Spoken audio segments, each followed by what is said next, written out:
สบายดีทุกคนเนาะได้ยินว่าเป็นจะปิดทางบ่ให้เที่ยวในเส้นทางลัดจากสนามบินวัดไต่ขึ้นไปฮอดหอประชุม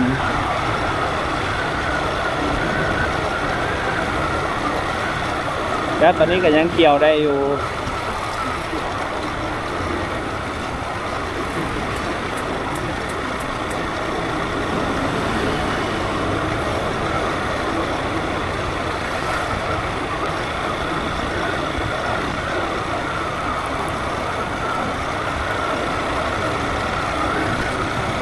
บ่แน่ใจคือกันเนาะว่าจากประตูไซด์ไปฮอดหอประชุมยังเที่ยวได้บ่เดี๋ยวเฮาสิลองไปเบิ่งก่อนเพราะว่าเห็นเพิ่นขีดไว้ว่าทางนั้นน่าจะผ่านบ่ได้เดี๋ยวลองไปเบิ่งก่อนเนาะ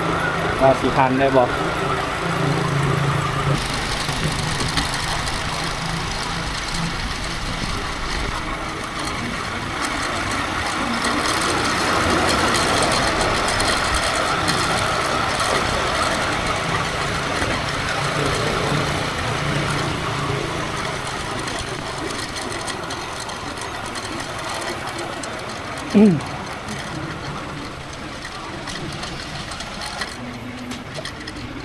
ที่เส้นนี้ยังเที่ยวได้ปกติเนาะเพราะว่าคนบริไซเส้นทางนี้ตรงแถวเป็นได้เส้นทางลัดแต่คือได้สนามบินมาไต่หาหอคำแล้วก็เลี้ยวซ้ายขึ้นมาทางประตูไซ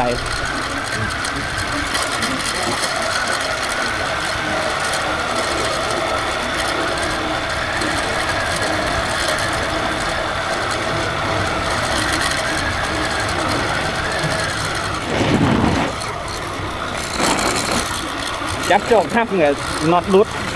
น็อตหันให้มันแน่นรุดเลยก็สั่นไปทีละเสียงก็แกงว่าปลดออกก็เด็กก็ไม่ได้ปลด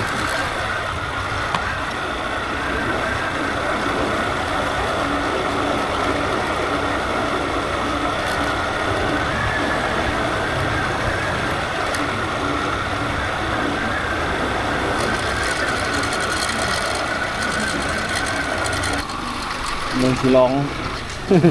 สิร้องออกมาทางไงเลยโอ้น่าจะมาได้อยู่เด็กก็ยังเที่ยวได้อยู่รอดไปขึ้นมาสิได้อ้อมไก่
ลืมเปิดอินเตอร์คอม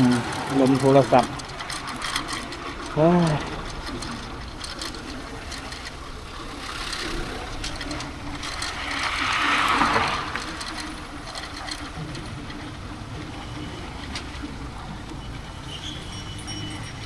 โป้งเลยบ่วะตำรวจสิบกับพี่วะน่าจะบวชโป้งครับต่อเข้ามาใกล้ๆนะอ้อมน่าจะเข้าวัดธาตุคุณกันเหมือนกันเข้าวัดธาตุคุณมาแล้วก็ไปออกไฟแดงตัวนั้นน่าจะดีได้ถ้าสมมติว่าพวกเข้าวัดธาตุคุณนี่เขาได้อ้อม ประตูไซหุ่นกลับมาเนาะมาท่านกับเขาก็ได้ไปอ้อมอยู่บนข้างๆวัดเข้ามาในวัดเลยครับจริงๆใกล้ออกไปแดงจุดนี้เลยก็เขาจะกลับลงไปทางสายลมที่เรา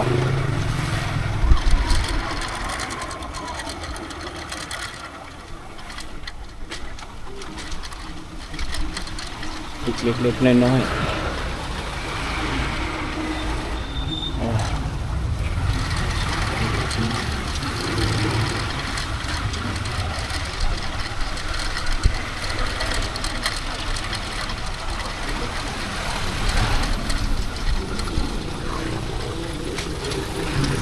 จะเปิดเพลงฟังอยู่เลยแต่ว่าย่านรถนายมาสิบได้ยิน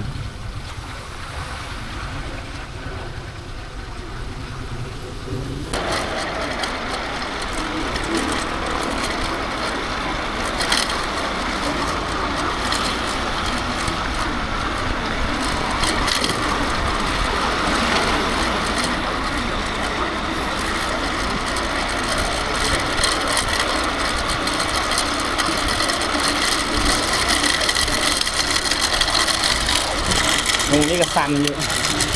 สั่นไปไหนก็สั่น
เพิ่นน่าจะเคลียร์รถเส้นนี้ออก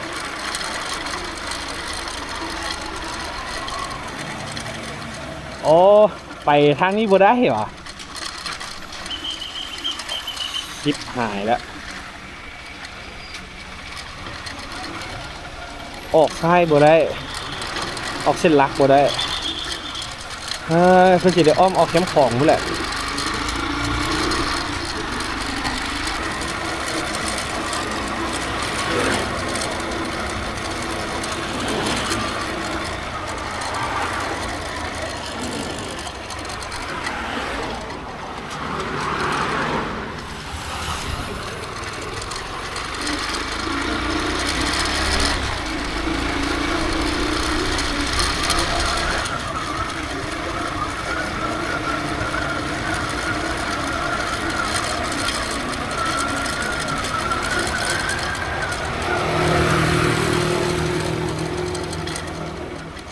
เพิ่นให้ลงแคมป์ของไปเลยเนาะบัดนี้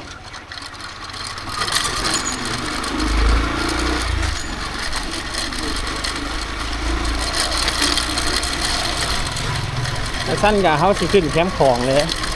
ออกทางนี้ไปเลย แต่ว่าซื้อน้ำปั่นก่อน กินน้ำปั่นก่อนน้ำปั่นแซ่บมุกระเบิดกินในวัดสีไข่เลย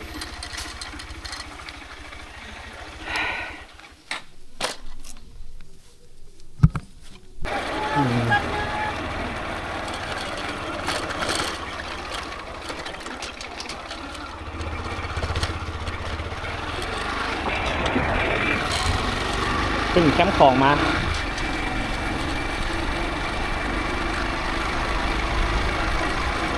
นี่แจเบื้องนอกทางกันไปบ่ได้ติดเป็นแถวว้าอยู่เทิงนี่กับสิติดอีก แล้วสิไปยังไงเราบัดนี้อ้าว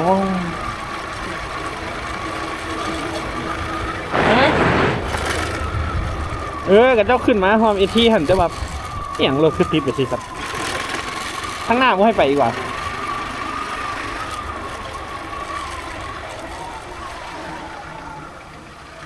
เบอร์ยามันเฮาขี่รถจักรไปได้อยู่หรอกป้อรถบุกจิตเลย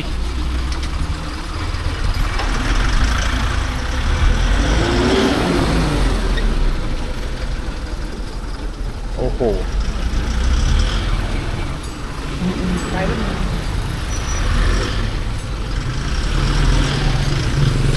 ตีทิศทางไปเลยว่ะ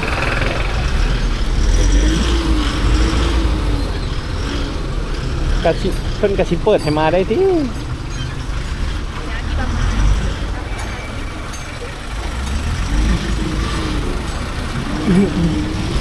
อ๋อขีดฝุ่น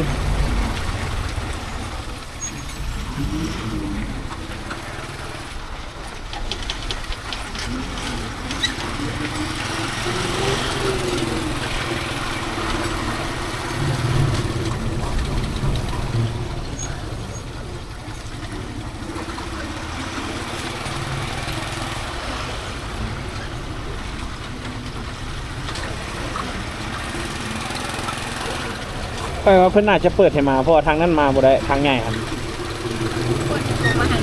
แม่นกับแม่นเดี๋ยวทางนั้นมาบ่ได้เพิ่นต้องเปิดทางนี้มา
เบิ่งน้ำของบังแดง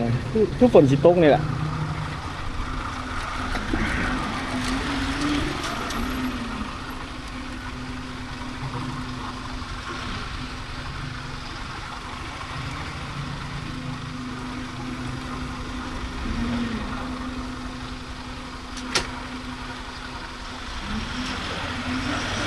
ห้านแคมป์ของ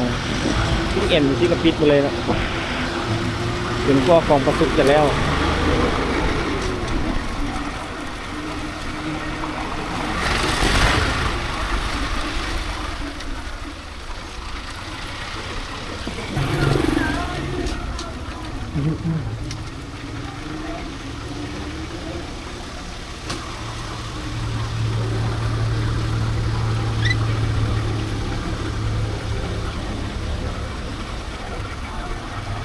ลงชีร้องชีลงไปถามกัน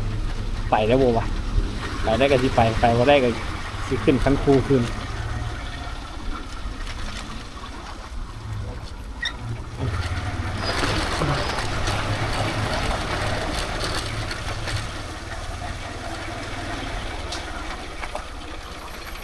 ไปว่าได้หรอไปว่าได้ไหมโอ้เรียบร้อยจะไปทอดอันที่นักคนละ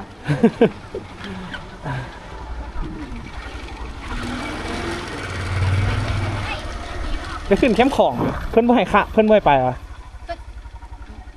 บ่เจ้านะเพื่อนบ่ให้ไปวะจะเมื่องั้นนั่งไป อีกนอกทางอีก เออ เออรถนายมาดิบ่เพิ่นยังบ่ให้ไปเถอะ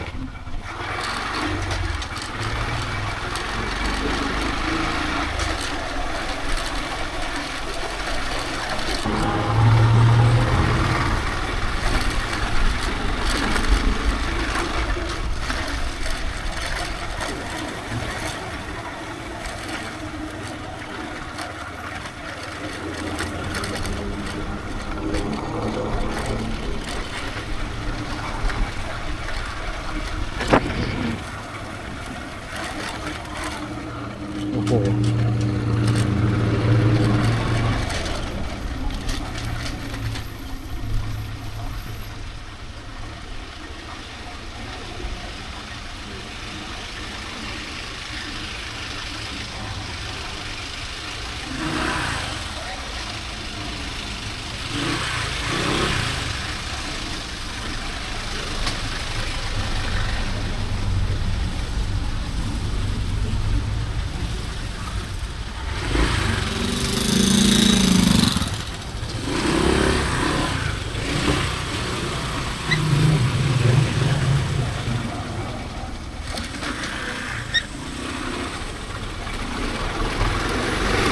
โอ้แมว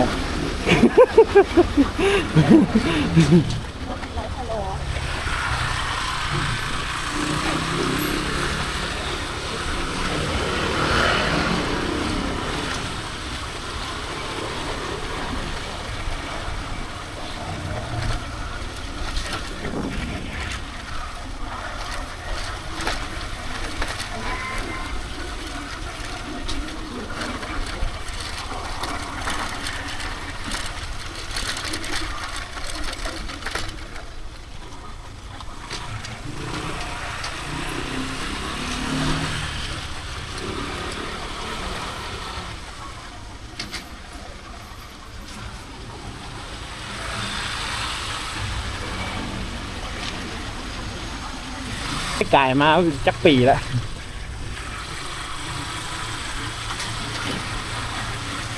โดนเติบละทางนี้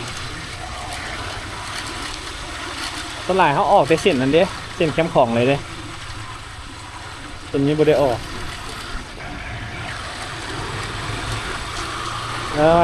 มาออกแคมป์ของขึ้น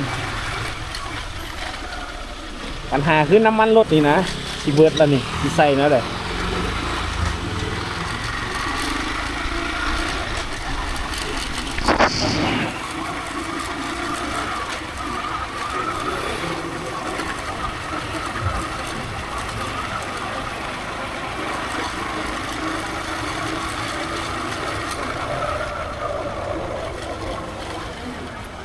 ใส่ได้หมดละ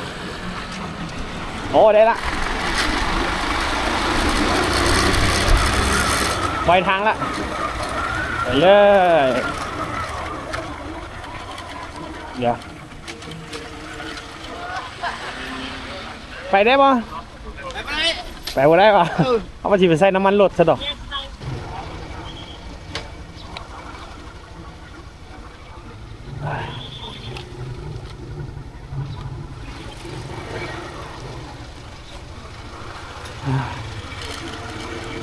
ออกความนี้ออกซะ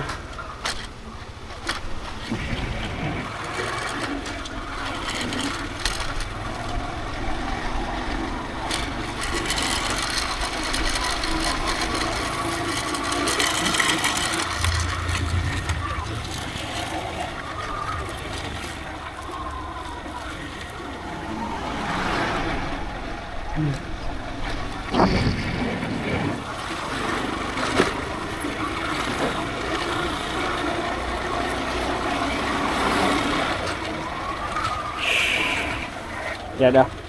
ลองออกห้องนี้เนาะแล้วขึ้นไปทางเจนั่นออกได้ไม้ทางนี้ได้ไม้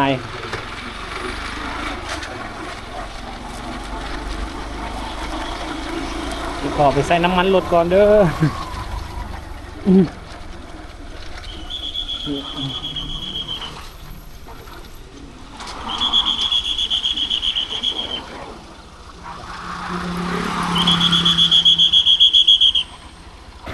เดี๋ยว กินน้ำปั่นเลยนะครับ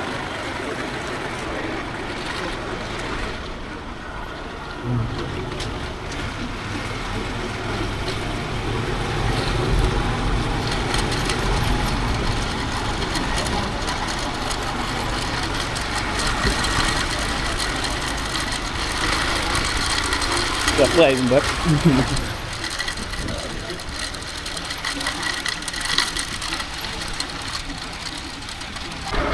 เดี๋ยวสิลงไปเบิ่งอยู่แถวหอประชุม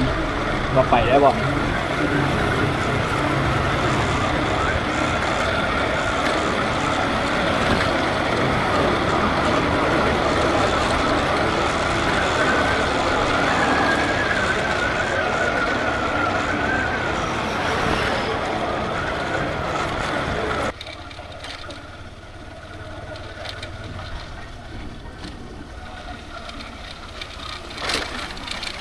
แต่ว่าทางบ้านเขานี่นะทางสนามบินนี่นะกี่กับเนั่นแหละ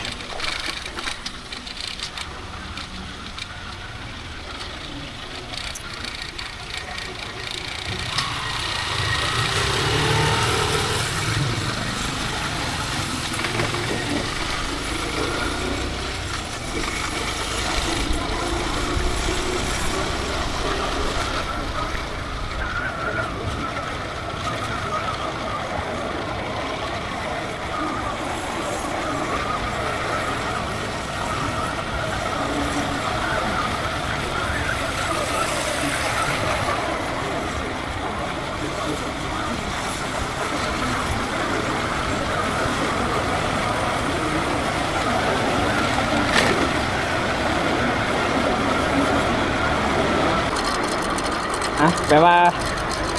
ยังไปมาได้ปกติ แต่ว่าขั้นตอนเพิ่นปิดทาง